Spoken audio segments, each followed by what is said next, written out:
Hello friends, my name is Jatin and welcome to sleepy classes. तो आज हम जो क्वेश्चन डिस्कस कर रहे हैं वो बहुत ही रेलिवेंट क्वेश्चन है in this context, PSIRA context में, IRA कंटेक्स्ट में, GS2 के कंटेक्स्ट में। ठीक है, सो बहुत ही हॉट इशू है। ठीक है, तो ये समझेंगे कि ऐसे क्वेश्चंस को अटेम्प्ट कैसे करना है, स्ट्रक्चर कैसे बनाना है, और एट द सेम टाइम हम क्या क्या चीज़ें और डायमेंशन उसमें ऐड कर सकते हैं। ओके, तो सबसे पहले क्वेश्चन पढ़ेंगे। क्वेश्चन क्या कह रहा है? तो क्वेश्चन क्या कह रहा है? Examine the significance of Quad in West Asia and its implications for India. Okay, 2-3 बार क्वेश्चन को पढ़िए अटेम्प्ट करने से पहले। ओके, तो फिर जब आप क्वेश्चन पढ़ लेंगे तो सबसे पहले हम क्या करते हैं, कीवर्ड्स को अंडरलाइन कर लेंगे। कीवर्ड्स क्या हैं? सिग्निफिकेंस, ठीक है, किसका? क्वाड का, इन वेस्ट एशिया, ये इंपॉर्टेंट है। क्वाड का सिग्निफिकेंस यहाँ पे इंडो पैसिफिक में नहीं पूछे हैं, किस में पूछा है इन्होंने? वेस्ट एशिया में पूछा है। तो वेस्ट एशिया में बताना, रिलेट करना है कि कैसे इंडो पैसिफिक वाला क्वाड वेस्ट एशियन क्वाड के साथ रिलेट करेंगे। उसके बाद उसकी इम्प्लीकेशंस किस पे क्या होंगी, किस पे होंगी? इंडिया पे। Okay, understand? क्वेश्चन पूरा समझ आ गया है। इसके बाद हम क्या करते हैं, डिमांड जब समझ आ जाती है स्ट्रक्चरिंग करेंगे। क्वेश्चन शुरू करने से पहले स्ट्रक्चरिंग करेंगे। इंट्रो पार्ट में क्या बताएंगे, सोचिए। इंट्रो हमेशा स्टार्ट करते हैं कंटेक्स्ट से। ठीक है, इन दिस केस अब जब इसका कंटेक्स्ट हमें कुछ नहीं समझ आ रहा तो डेफिनेशन बता दीजिए, है ना, डिफाइन कर दीजिए कि भाई क्वाड है क्या। ठीक है, क्वाड के डेफिनेशन कि इनफॉर्मल स्ट्रेटेजिक इंस्टीट्यूशन है ना, कौन कौन सी कंट्रीज उसमें आती हैं और कहाँ पे है, अभी इंडो पैसिफिक रीजन में प्रोमिनेंट है। ठीक है, जब क्वाड को एक्सप्लेन कर दिया हमारी इंट्रो ख़त्म होगी। इंट्रो के बाद फिर हम क्या करेंगे, वेस्ट एशियन क्वाड पे आएंगे। बॉडी का फर्स्ट पार्ट में हम किसको समझाएंगे? वेस्ट एशियन क्वाड को।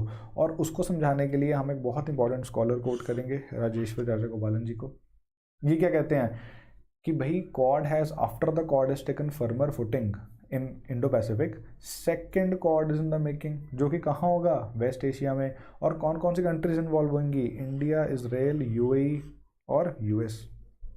ठीक है, तो ये क्या है? ये एक वेस्ट एशियन क्वाड है, ये वेस्ट एशियन क्वाड बन रहा है। अब जब हमें पता लग गया कि वेस्ट एशियन क्वाड क्या है, हम किस कंसेप्ट को वेस्ट एशियन क्वाड कह रहे हैं, तो अब उसकी इम्प्लीकेशन पे मूव करेंगे, डायरेक्टली इम्प्लीकेशन पे मूव करेंगे। ठीक है, अब इसकी इम्प्लीकेशंस क्या है, और इम्प्लीकेशन हमने किस पे बात करनी है? इंडिया की। इम्प्लीकेशंस फॉर इंडिया की बात कर रहे हैं हम। ओके, तो सबसे पहले इसकी इम्प्लीकेशन क्या है? तो इम्प्लीकेशन का मतलब पहले आपको समझना बहुत ज़रूरी है। इम्प्लीकेशन का मतलब ये है कि इससे होगा क्या। अगर वेस्ट एशियन क्वाड बनता है तो इंडिया से क्या होगा और वो क्या शो करता है। ओके, तो सबसे पहली चीज़ क्या होगा कि US जो है वो एक्टिवली इन्वॉल्व है in responding to China in the multiple regions. हमें ये पता लग रहा है ना, उससे ये हो रहा है कि US जो है अब सिर्फ थोड़े बहुत थिएटर्स नहीं, जैसे कि इंडो पैसिफिक या South China Sea, now US is engaging and actively containing China in each and every possible area, multiple regions.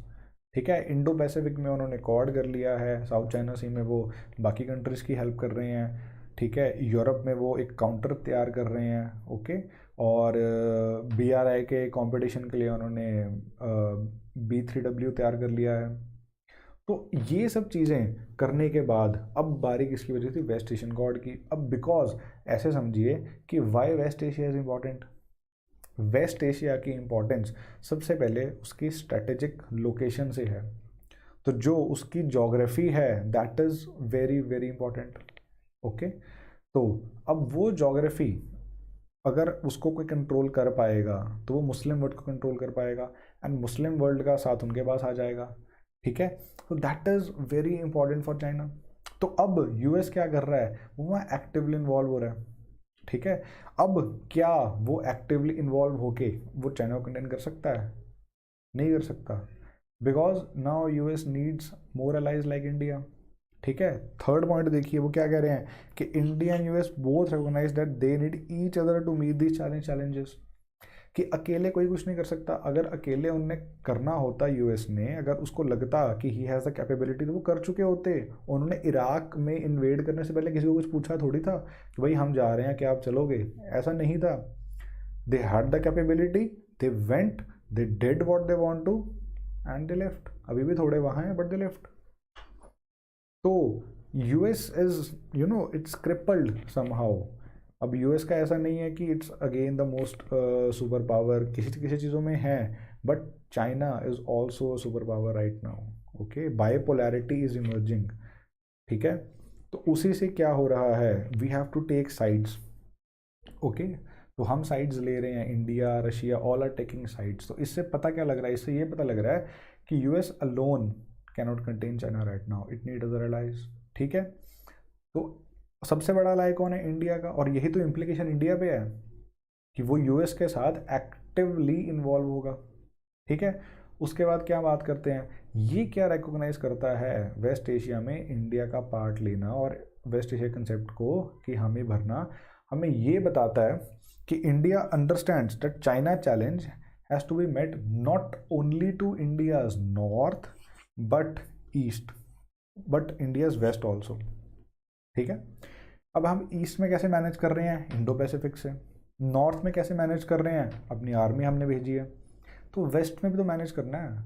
Waste में भी तो इंडिया OBOR का चाइना बहुत ज़्यादा एक हवा चला रहा है। ठीक है, ईरान को हमारे अगेंस्ट कर दिया उसने, जितने भी द 5 स्टैंड्स हैं उनको भी हमारे अगेंस्ट कर रहे हैं, वो अपना OBOR वहाँ लेके जा रहे हैं। तो हमें ये देखना होगा कि जितना हमारे लिए वो रीजन इम्पॉर्टेंट है, उससे कहीं ज़्यादा चाइना के लिए है। और यूएस तो शुरू से ही अपनी प्रेजेंस बनाने के लिए वहाँ लगा रहा है। ठीक है, लेकिन अब ही कैनॉट सिक्योर दैट थिंग, तो उसको इंडिया चाहिए। ठीक है, और India at the same time यही सोच रहा है कि नहीं भाई, सिर्फ नॉर्थ और ईस्ट में ही खतरा नहीं है, वेस्ट में भी खतरा है। ओके, अगली बात, 4th पॉइंट क्या है कि भाई ये जो है, it is a reflection of an understanding that China challenge is not just a military one but a far broader matter including political and economic aspects. अब मिलिट्री का तो आपको पता लग गया होगा, ठीक है, लेकिन अगर हम पॉलिटिकल और इकोनॉमिक एस्पेक्ट की बात करेंगे तो वो कैसे? तो पॉलिटिकल एस्पेक्ट में देखिए कि राइजिंग कितनी ज़्यादा इंस्टेबिलिटी रहती है वेस्ट एशिया में। ठीक है, तो अगर चाइना जाके एक पार्टी को फंड करे और बोले कि यार ये पार्टी हमारे साथ आ जाए, ये अपनी सारी पॉलिसीज़ मेरे लिए मेरे फेवर में करे and will fund them and coup करवा दें, कैसे होएगा? ऐसे चलेगा? नहीं चलेगा ना। तो यही इम्प्लीकेशन है, ये इनके एस्पेक्ट्स हैं। और इकोनॉमिक एस्पेक्ट सबको पता है, वेस्ट एशिया जो है बहुत ज़्यादा एक ऑयल प्रोड्यूसिंग नेशंस वहाँ पे हैं। ओके, तो these are the major aspects.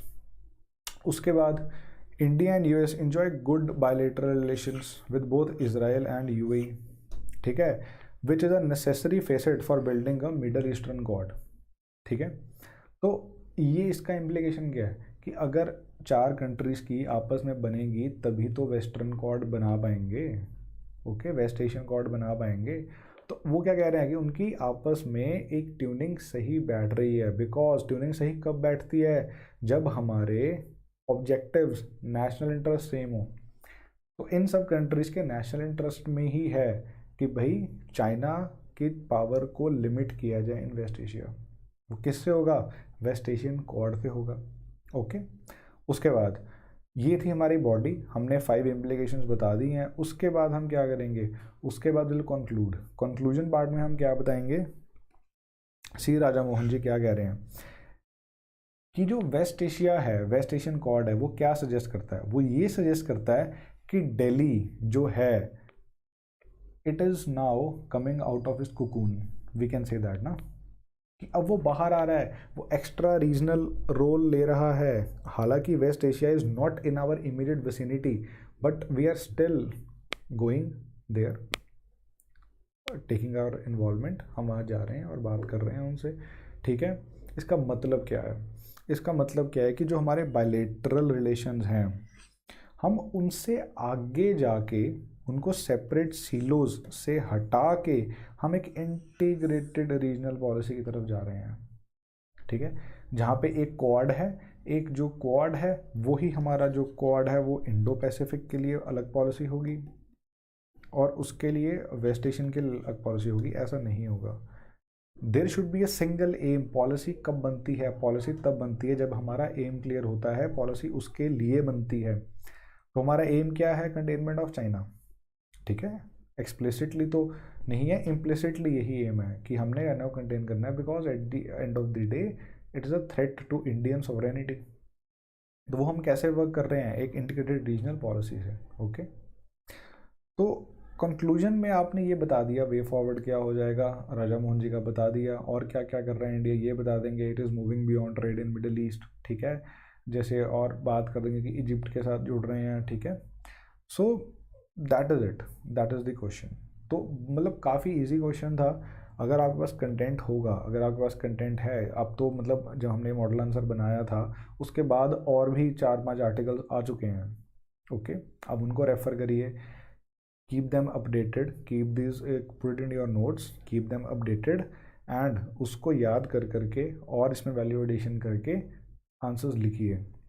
Just हम ये वीडियो इसीलिए बनाते हैं, just to make sure, just आपको ये बताने के लिए कि आपको एक क्वेश्चन को अप्रोच कैसे करना है, उसकी डिमांड कैसे देखनी है, और जब डिमांड देख लेंगे उसके बाद एक स्ट्रक्चरिंग बना के उसको फ्रेम कैसे करना है। That is it.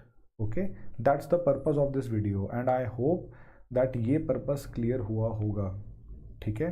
Thank you.